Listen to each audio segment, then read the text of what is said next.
Assalamualaikum warahmatullahi wabarakatuh. Baiklah, berjumpa lagi dengan saya, Tutor Pendidikan Kewarganegaraan. Perkenalkan, nama saya Eka Subakti. Pada kesempatan hari ini, saya akan memberikan materi eh, mengenai yaitu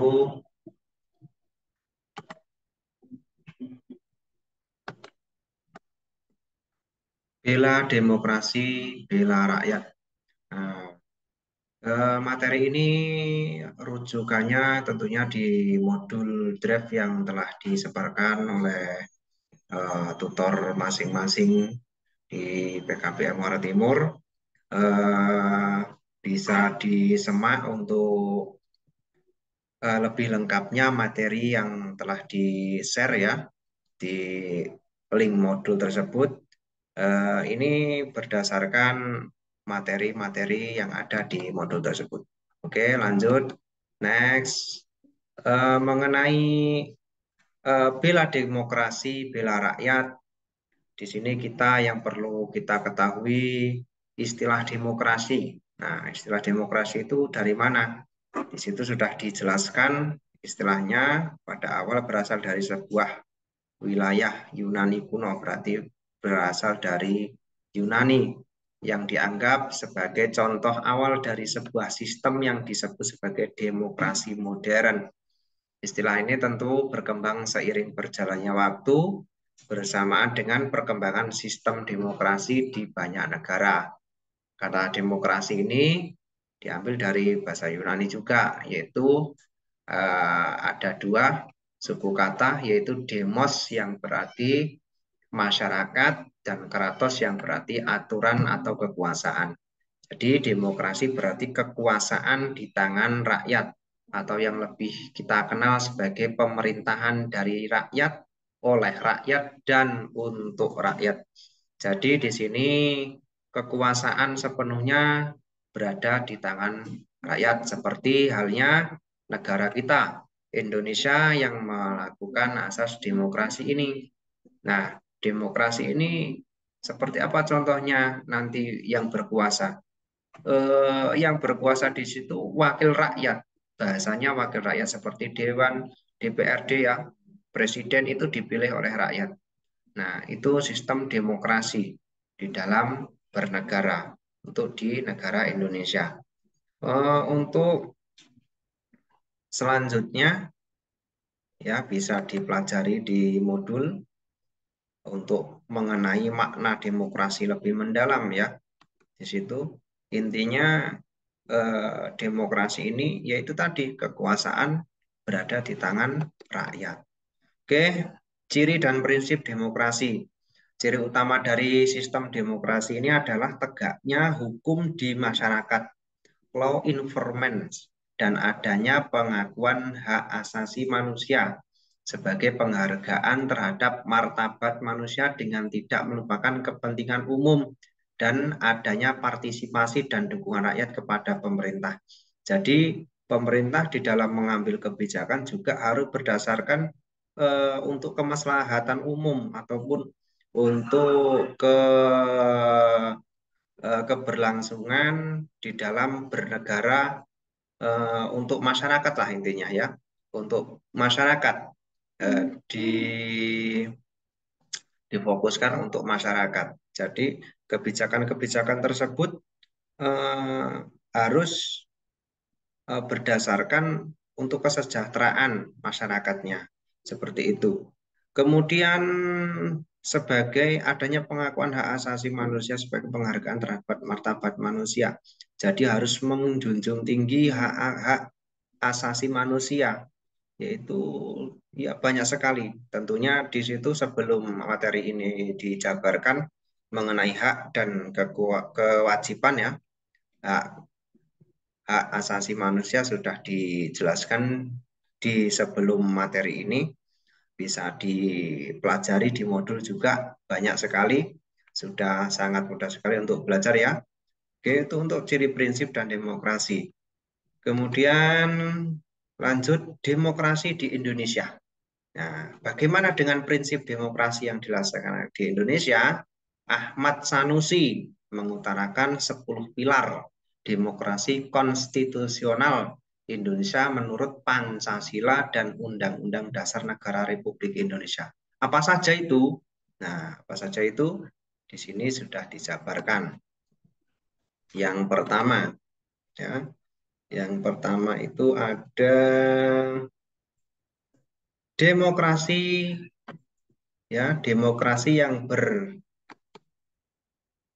berketuhanan yang Maha Esa, ya. Dalam ini artinya seluk-beluk sistem serta perilaku dalam menyelenggarakan kenegaraan Republik Indonesia ini harus taat asas konsisten atau sesuai dengan nilai-nilai kaidah dalam kepercayaan, ya, berdasarkan ketuhanan yang Maha Esa. Jadi harus sesuai dengan norma-norma agama yang tentunya di situ berdasarkan kaidah-kaidah di dalam bernegara untuk konsepnya agama, ya, seperti itu. Kemudian yang kedua ada demokrasi dengan kecerdasan.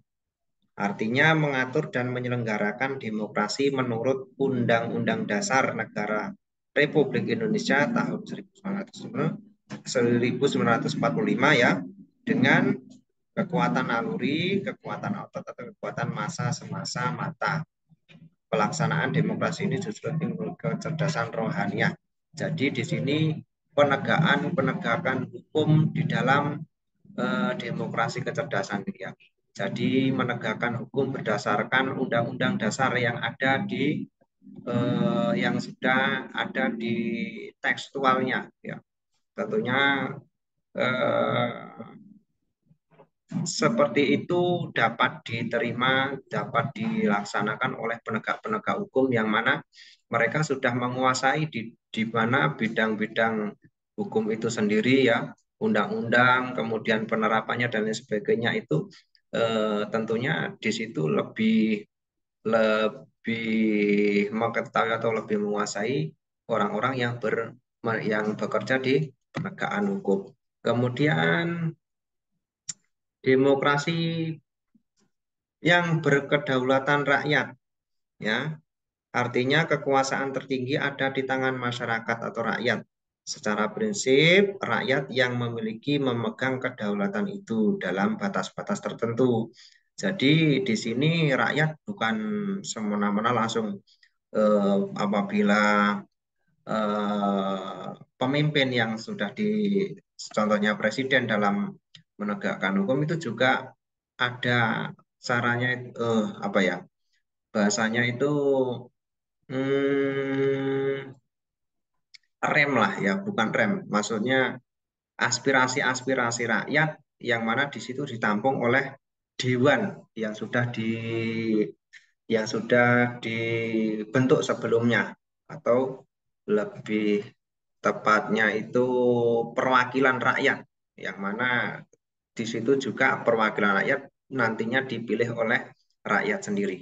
Nah, kalau di negara kita seperti contohnya eh, DPRD, ya, itu untuk daerah, DPR RI itu untuk yang pusat. Nah, itu seperti itu.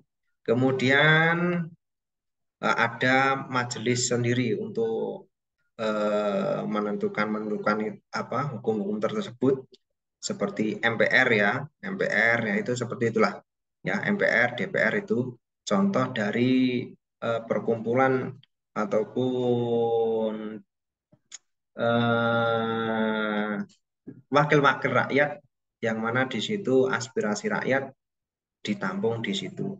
Kemudian yang keempat ada demokrasi dengan rule of law. Nah, apa ini rule of law?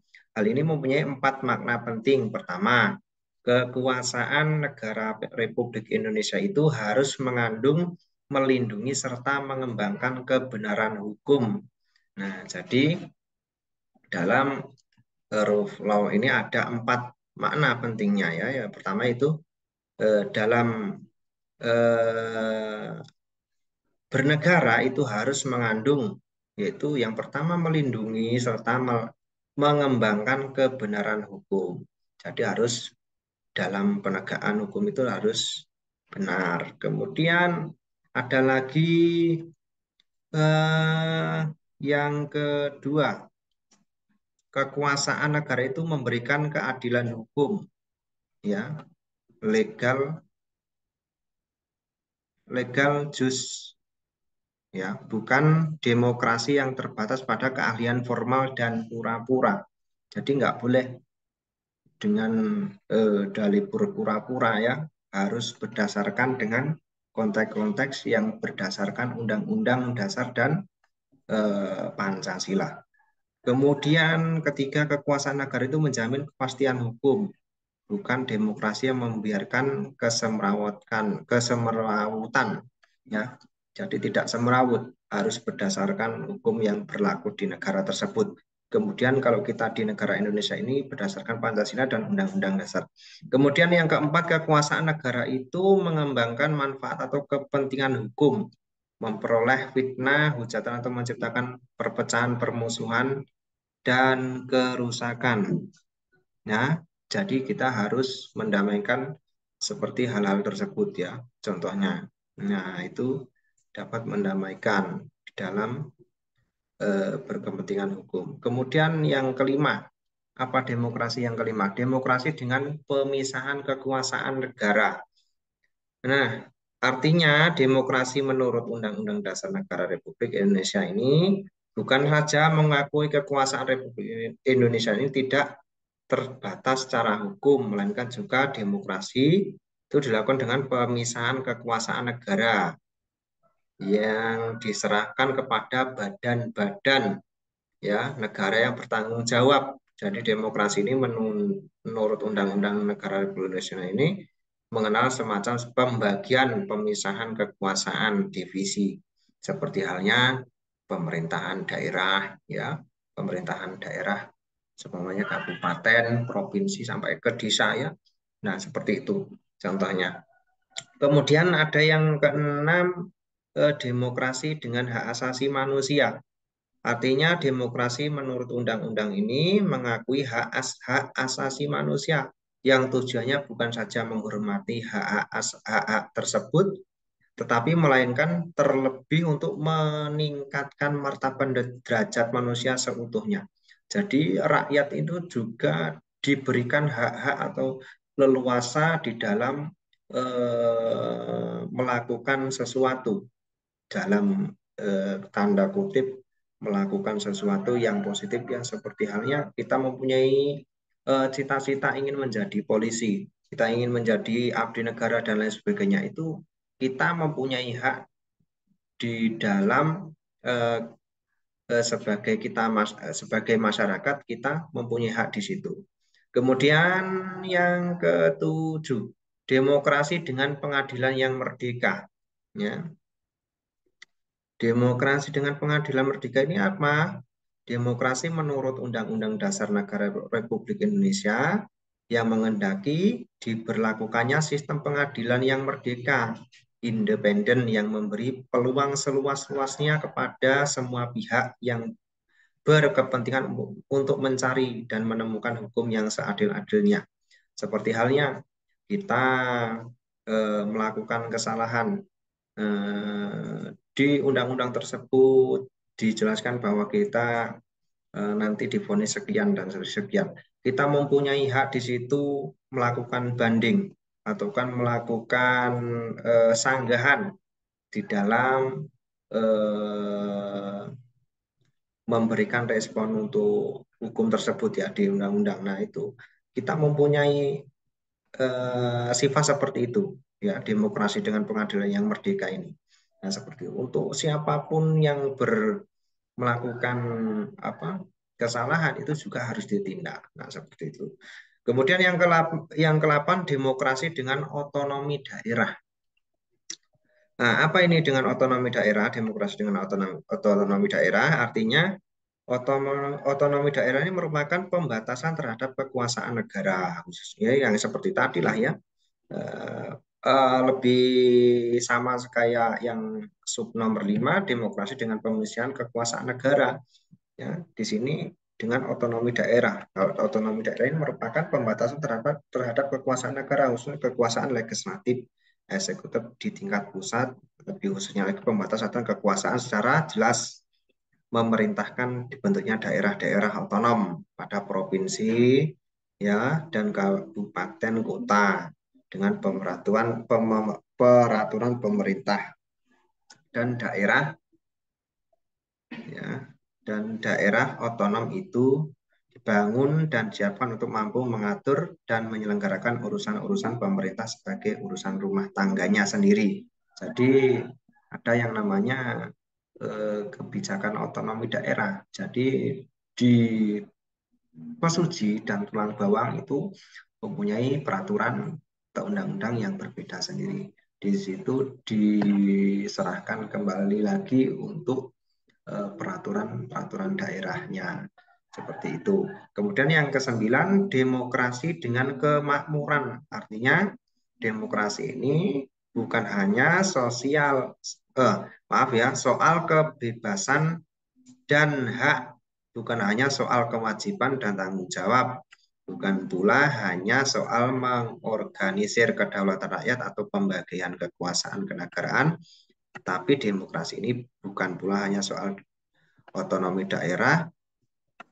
Sebab itu dengan ini semua demokrasi menurut Undang-Undang Dasar Republik Indonesia ditujukan untuk membangun negara yang berkemakmuran dan untuk sebesar-besarnya rakyat untuk sebesar-besarnya rakyat Indonesia. Maksudnya di sini eh, demokrasi dengan kemakmuran artinya bukan hanya demokrasi dengan pengadilan yang merdeka, demokrasi dengan otonomi daerah, demokrasi dengan pengisian kekuasaan negara dan lain sebagainya, tetapi lebih ke berlangsungan atau kemakmuran ya, kejayaan masyarakat di negara tersebut. Nah, seperti itu. Kemudian yang ke-10 itu ada demokrasi yang berkeadilan sosial. Demokrasi yang berkeadilan sosial ini artinya demokrasi menurut Undang-Undang Dasar Negara Republik Indonesia yang menggariskan keadilan sosial di antara berbagai kelompok, golongan, lapisan masyarakat, tidak ada golongan, lapisan, kelompok, satuan atau organisasi yang jadi anak emas. Jadi untuk eh, pemimpin kita itu tidak harus orang Jawa, seumpamanya. Tidak harus orang Islam, tidak harus orang Lampung, tidak harus orang suku apa, ya, tidak harus. Itu tidak ada pembatasan.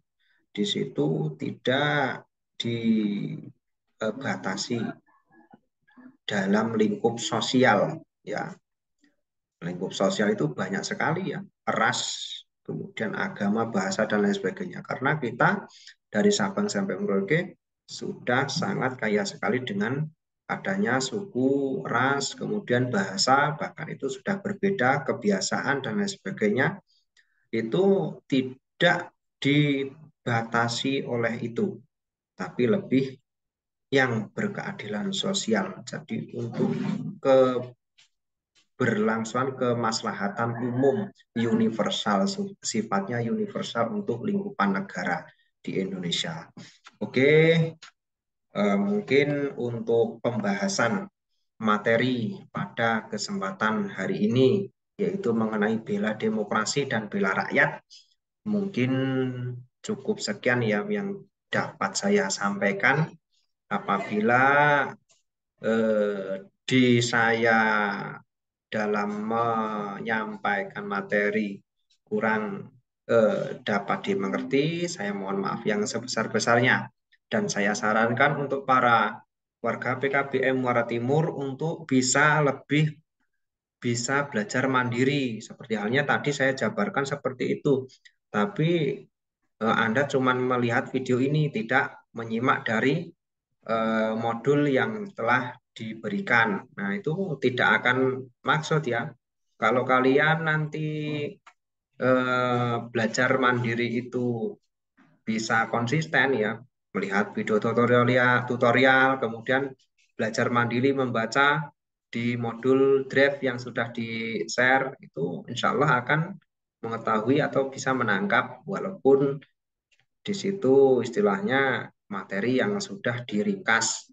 Ya, di situ modulnya sudah diringkas. Nah, pada kesempatan hari ini tadi saya memberikan materi mengenai modul paket C kelas 11 PKN C7 ya C7 pada pembahasan unit 1 yaitu tadi bela demokrasi dan bela rakyat.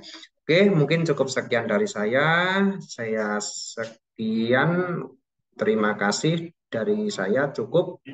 Saya akhiri. Wassalamualaikum warahmatullahi wabarakatuh.